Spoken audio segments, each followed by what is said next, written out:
La guerre froide et le schisme mutant. Dans les années 1950, sur la Terre 616, les États-Unis tentent de recréer le sérum du super soldat. Des soldats afro-américains servent alors de cobayes.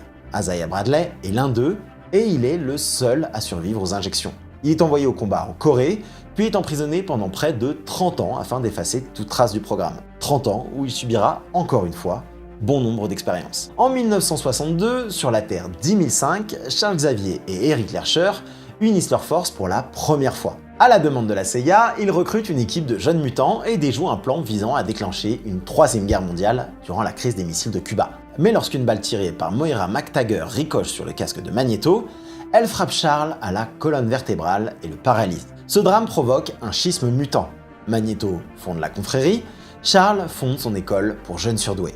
Dans les années 60, nous rejoignons la Terre 828. Un monde rétro-futuriste qui n'a subi ni les guerres mondiales, ni la guerre froide, et qui donc est beaucoup plus développé. Reed Richards, Sue Storm, Ben Grimm et Johnny Storm, 4 astronautes, subissent une tempête cosmique lors de leur premier voyage dans l'espace. Ils en reviennent avec des pouvoirs extraordinaires et deviennent les 4 Fantastiques.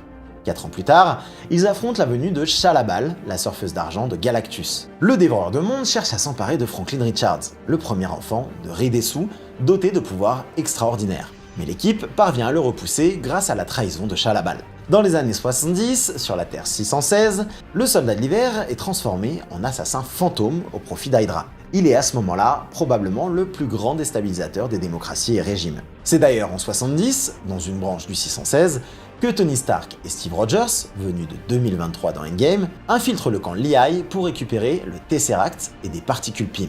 Tony échange avec son père, tandis que Steve aperçoit Peggy. En 1972, Arnim Zola, qui avait été recruté par les États-Unis après la guerre, meurt d'une maladie, mais parvient à transférer sa conscience dans un système informatique, préparant secrètement le retour d'Hydra comme un virus à l'intérieur du Shield.